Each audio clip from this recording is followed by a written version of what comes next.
जय हिंद। आप सभी को देखिए, आज हम लोग फिर से कुछ बातों पे विचार करने वाले हैं ना। अब 10वां का रिजल्ट भी आने वाला है अभी समय में, है ना। और 12th का भी अभी रिजल्ट आने वाला है।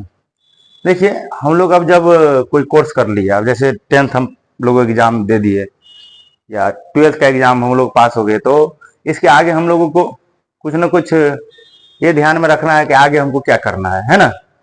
जब हम लोग 10th बेसिस से ही लेते हैं, है ना, तो 10th बेसिस से जब हम देखते हैं तो इसमें हम लोगों को देखने को मिलता है कि जब 10वां हम लोग को पास कर जाते हैं तो उसके बाद हमको दो भागों में जाना पड़ता है नॉलेज के लिए, जो भी यानी कि पहला हो जाता है आपको, हम टेक्निकल को ले लेते हैं। क्या ले लेते हैं? टेक्निकल।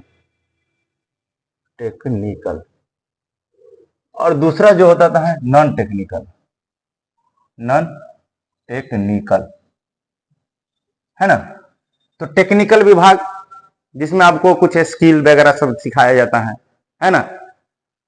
और आपके हाथ का, यानी कि एक तरह समझिए आपको हाथ से काम करने का आपको नॉलेज दिया जाता है। दूसरा है कि नॉन टेक्निकल। तो नॉन टेक्निकल में के अंतर्गत आ जाता है कि आपको फिर आगे कोर्स कीजिए और उसमें आपको जो भी सिलेबस आता है उसमें स्किल नहीं हो पाते हम लोग, लेकिन हाँ नॉलेज हो पाता है उसमें भी, है ना। तो टेक्निकल के अंतर्गत क्या क्या आ जाता है?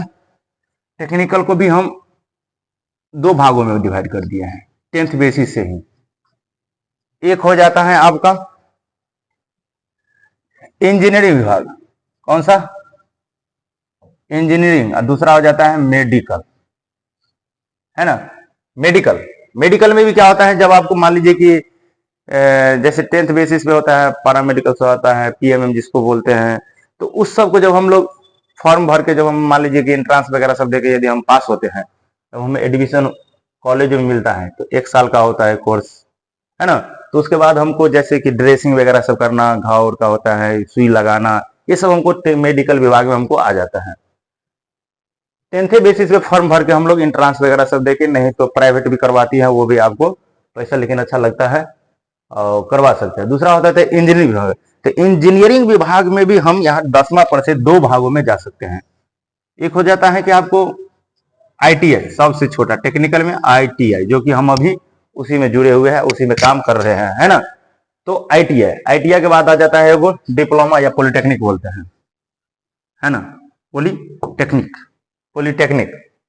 पॉलिटेक्निक बोलते हैं। तो आपका हो गया क्या? टेक्निकल विभाग में, यानी कि 10th बेस से ही हम लोग इस सब में जा सकते हैं। मेडिकल में आपको बोले कि पीएमएम का फॉर्म आता है, इंट्रांस। इंट्रांस सबका इंट्रांस है, इसका भी इंट्रांस, इसका भी इंट्रांस, इसका भी इंट्रांस। इंट्रांस देने के बाद हमको जब अच्छे रैंक आते हैं तो हम लोग क्या होते हैं, सरकारी गवर्नमेंट वाले जो भी स्कूल होते हैं, कॉलेज, वो हमको मिल जाते हैं। अभी के समय में, जिस समय में हम लोग रह रहे हैं या जी पा रहे हैं, उस समय में हमारे पास यदि टेक्निकल कोई भी स्किल है तो हम अपने आप को कभी कभी खामोशी नहीं महसूस करते, कुछ ना कुछ हम काम कर लेते हैं, कुछ ना कुछ हमें काम मिल भी जाता है, बराबर ना। तो इसमें देखिए आईटीआई सबसे लोअर है। टेक्निकल में सबसे लोअर आपको आईटीआई होता है, जिसमें 2 साल का कोर्स होता है, अच्छे खासा सभी जगह आपको बहाली भी आती है ना। आपको पता है कि बहुत बार इसरो होता है, बार्क होता है, रेलवे होता है, सबके लिए आईटीआई है तो आप आराम से जा सकते हैं। पॉलिटेक्निक है तो इससे थोड़ा अच्छा क्वालिटी, तो इसको जेई भी बोला जाता है ना। ट्रेड अलग अलग होता है। अब आगे जब हम लोग देखते हैं कि नॉन टेक्निकल में, तो भैया नॉन टेक्निकल में हम सीधा एक ही कुछ चीज को रखे हैं, उसमें आपका आ जाता है नॉन टेक्निकल में क्या होता है। चलिए इसको भी दो भाग में बांट लेते हैं। एक आपका हो गया अप्रेंटिस, या इसको एक तरह से छोटा सा जॉब 1 साल वाला, है ना, इसको क्या बोलते हैं? अप्रेंटिस। APPRE, apprenticeship. अप्रेंटिसशिप, है ना। और दूसरा हो जाएगा आपका 12th। अब 12th में आप जो भी काम कीजिए, या साइंस रखिए, या तो बायो रखिए, आर्ट रखिए, कॉमर्स रखिए, तो डिपेंड करता है कि स्टूडेंट की अपनी कितना मतलब पकड़ है, क्या आपको उसकी नॉलेज है ना। तो बेसिक अगर जिसका 10th अगर मान लीजिए कमजोर रहता है तो लोग आर्ट लेके चल जाते हैं। तो 12th तो हम बोलेंगे कि 12th जो होता है ना, उसके नॉलेज के लिए बोलते हैं, इसलिए नॉलेज के लिए हम लोग पढ़ते हैं कि जो भी 10th में पढ़े, पूरे बच्चे जी जान लगा के 10th में अपना जिसको जितना ताकत होता है वो ताकत से क्या करता है, 10th करते हैं। इसके बाद सोचते हैं कि और भी हमें नॉलेज चाहिए, तो नॉलेज के लिए 12th करते हैं, तब उसको डिग्री एक 12th का मिल जाता है, वो भी 2 साल का होता है, बराबर ना।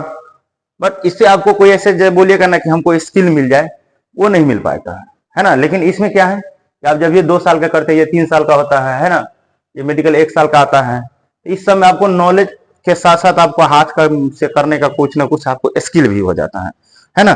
चलिए अब और आगे हम लोग चलते हैं कि देखिए ये 10th पर से ये सब आप कर सकते हैं। अप्रेंटिस मैट्रिक में जितना आपका मार्क मिलेगा, जितने भी आप परसेंटेज ला पाइएगा, उसी पे कटअप बनता है, और वो कटअप के बाद आपको नाम, जैसे रेलवे में भी होता है, बहुत सारे कंपनी निकालती है ना, तो उसके बाद आपको जो लिस्ट में नाम मिलेगा, तो 1 साल का अप्रेंटिस होता है। वो अप्रेंटिस जब आप कर लेते हैं तो आपको बहुत सारा अप्रेंटिस वाला फॉर्म आता है, उसमें आप भर सकते हैं फॉर्म, और आप सरकारी जॉब में भी जा सकते हैं। अप्रेंटिस कर लेने से आपको ये होता है कि आपको जॉब लगने का चांस मतलब बहुत सरल हो जाता है थोड़ा इस सब की तुलना में। हाँ, इसमें जब आईटीआई करते हैं उसके बाद भी अप्रेंटिस किया जा सकता है। अगर आईटीआई के बाद आप अप्रेंटिस कर रहे हैं तो आपके लिए बहुत बढ़िया। पॉलिटेक्निक के बाद भी किया जा सकता है ना। तो आईटीआई पर से अब हम बोलेंगे कि अप्रेंटिस करने के लिए, अगर अप्रेंटिस करना चाहते हैं तो आईटीआई कर लीजिए, ताकि आपको ट्रेड टेक्निकल के विभाग, चाहे इलेक्ट्रीशियन हो, फिटर हो, इलेक्ट्रॉनिक्स हो, है ना, ये सब जो आती है ना ट्रेड, उस सब से जब करिएगा तो उसका स्पेशली वैकेंसी निकलता है, तो उसमें आपको आराम से वो रख लेता है। कुछ क्राइटेरिया भी होता है, कुछ एग्जाम जो सरकारी वाले जॉब होता है उसमें आपको कुछ छूट भी मिल जाता है कि आपको थोड़ा कम भी मार्क रहता है तो भी आपको ले लेता है। नहीं तो जैसे आईटीआई पर से ग्रुप डी में अगर अप्रेंटिस किए हुए हैं तो आपको फिजिकल और इसको माफ कर देता है, आप फिजिकल नहीं करते हैं तो भी आपको वो रख लेता है, ठीक है ना। थोड़ा सा और हम लोग आगे चलते हैं, जो मान लीजिएगा जो 12th कर लिया उसके लिए भी मैं थोड़ा सा इसमें दवा देते हैं कुछ सा बातें। देखिए जो 12th कर लिया तो उसको अब क्या करना चाहिए। अब 12th आप किसी भी विभाग से कर लिए है ना, चाहे वो आर्ट हो, चाहे साइंस हो, चाहे वो कॉमर्स हो, है ना। तब जो कॉमर्स किए हैं तो वो तो अकाउंटेंट के ऊपर चल जाएगा, है ना। अकाउंटेंट मतलब चार्टेड अकाउंटेंट, जैसा सीए सब होता है कंपनी सब की जो आता है, तो उस समय आप चले जाइएगा। अगर मान लीजिए आप इधर 12th कर लिए हैं, वो भी मान लीजिए कि पीसीएम फिजिक्स केमिस्ट्री मैथ्स है, तो उस समय में आपको क्या करना होता है, 2 भाग में ले ले क्या, एक पीसीएम है ना, एक होता है इधर ले लेते हैं पीसीएम फिजिक्स केमिस्ट्री मैथ, इधर हो जाएगा पीसीबी, ये दो को लेके चलते हैं। आर्ट वाला तो समझिए रहे कि आर्ट वाला अगर मान लीजिए आर्ट वाला रहा तो नीचे ले ले आर्ट वाला, आर्ट में उसको क्या बोल देते हैं हम लोग, आरटी इसमें लिख देते हैं ART। तो पीसीबी जो मैथ फिजिक्स केमिस्ट्री या मैथ जो रखा है वो सब बहुत हायर लेवल की ओर जा सकता है। हायर लेवल की ओर करने का मतलब ये हो गया आपका क्या दिख रहा है कि कट गया,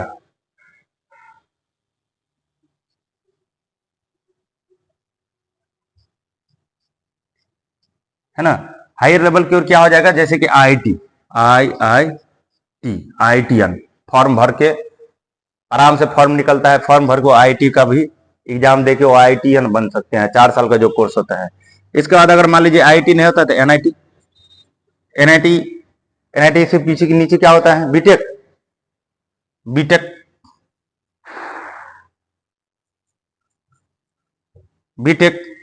है ना। बीटेक भी नहीं होता, पॉलिटेक्निक यहाँ से 2 साल का ही हो सकता है। पॉलिटेक्निक क्या है, यहाँ से 2 ही साल का हो सकता है। ये सब कितना है, 4 साल का। इसका लिए एली से अलग अलग से फॉर्म आता है, एली का पॉलिटेक्निक के लिए जो 2 ही साल में हमारा क्लियर करके दे देता है, समझे। अब इधर देखिए आईटी में आपका 2 होता है, एक होता है कि आपका मेंस होता है, एक होता है एडवांस। तो मेंस निकल गया आपका, अच्छे रैंक है, तब आपको एडवांस का भी एग्जाम होता है ना। क्या एडवांस आईटी के लिए आईटी जेई के लिए आपको मेंस के साथ साथ एडवांस का भी एग्जाम पास करना पड़ता है, तब जाकर आपका कॉलेज चूज करने का ऑप्शन मिलता है, तब जाके ये मिलता है ना। बहुत बड़े लेवल का है, ये बहुत बड़े लेवल का कोर्स है जो 4 साल का, ये सब क्या है कोर्स है, 4 साल का है। वही 4 साल के बाद आपको जॉब करने का मौका मिलेगा, फॉर्म भरने का मौका मिलेगा, है ना। ये सब आपका ये सब था। अगला आप जब हम लोग देखते हैं, चलिए इधर आ जाते हैं। अगर बायोलॉजी से किए हैं तो उसमें एक होता है एग्जाम जो नीट NEET नीट इसको बोलते हैं। ये कितना साल का होता है? 4 साल का। नीट 4 साल का। 4 साल का जो एमबीबीएस डॉक्टर वगैरह सब जो बनते हैं ना, यही नीट को जो एग्जाम क्वालिफाई करते हैं, उसके बाद उसको कॉलेज मिलते हैं 4 साल का। 4 साल का पढ़ाई करने के बाद स्पेशलिस्ट उसको 2 साल का और बोला जाता है कि आप क्या चूज करते हैं, ना तो कुछ एग्जाम भी होता होगा, है ना। तो जो नीट निकालता है, अगर बायोलॉजी से जा रहा है तो लोग वो उधर की ओर मूव करते हैं, बराबर ना। तो इसमें देखिएगा तो और भी आता है, जैसे बीएससी नर्सिंग भी आता है 12th लेवल पर। क्या होता है? BSc nursing, BSc BSc nursing, BSc nursing. और भी होता है बी फार्मा, डी फार्मा आता है ना, बी फार्मा, डी फार्मा सब आता है। तो कम से कम लोग है ना नीट निकालने की कोशिश करता है, नहीं निकलता है तो अब उसमें और भी आता है मेडिकल विभाग में, जो सब बच्चे अपना निकालने की कोशिश करता है और अपना कोर्स करके कहीं ना कहीं लाइफ सिक्योर करने की कोशिश करता है। अगर आप आर्ट वाला है तो आर्ट वाला आपको क्या करता है, अब यहाँ से उसके पास मैट्रिक का डिग्री है, 12th का डिग्री है, तो ढेर सारा जो भी वैकेंसी निकलता है मैट्रिक और 10th लेवल पे, वो सब जॉब का अपना तैयारी करने लगता है, कंपटीशन का। और साथ साथ इसके बाद उसका जो भी आता है, कोई बीए करते हैं, कोई बीएससी करते हैं, कोई बीकॉम करते हैं, है ना। तो जो जनरल होता है डिग्री, इसका कोई टेक्निकल से कोई रिगार्डिंग नहीं रहता है ना। तो आज इतना कुछ हम आपको बताए हैं। इसमें आपको अगर कुछ है क्या कुछ? हाँ, जॉब में क्या क्या आ जा सकता है, 2-4 को हम बोल देते हैं। इसमें जॉब में क्या क्या आ सकता है? बिहार पुलिस,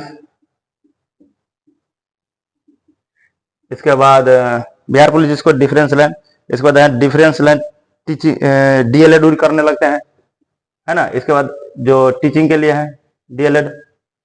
और इसमें दिया है कि अदर भी जॉब, बहुत सारा जॉब आता है, अदर जॉब के जैसे होता है कि एसएससी एमटीएस होता है, एसएससी सीजीएल सब होता है।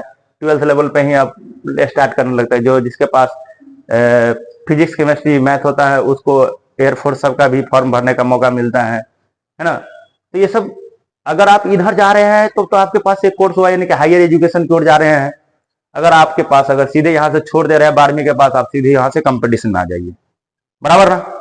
ये आपकी कुछ टेक्निकल थी, है ना। लेकिन इसमें हम सबसे ज्यादा अहम जो योगदान हम बोलते हैं कि 10th किए, टेक्निकल थोड़ा सा फील्ड ले लीजिए। टेक्निकल में भी या तो आईटीआई ले लीजिए या तो पॉलिटेक्निक ले लीजिए। अगर आपको मेडिकल की ओर जाना है तो कुछ नहीं, सीधा 12th कर लीजिए। 12th करने के बाद नीट का आप, नीट नहीं मिलेगा तब आप बीएससी नर्सिंग की ओर आ सकते हैं, है ना। मेडिकल विभाग में इधर आपको मान लीजिएगा आपको नहीं, अगर अच्छा बैकग्राउंड नहीं सही है तो ये कर लीजिए। आपको आराम से जो है ना किसी भी हॉस्पिटल में रहने के लायक आपको मिल जाएगा काम, ताकि सुई दवा बदलना, मान लीजिए कि कोई टैबलेट वगैरह सब दिलवाना है ना, तो इस तरह के आपको ये नॉलेज मिल सकता है ना।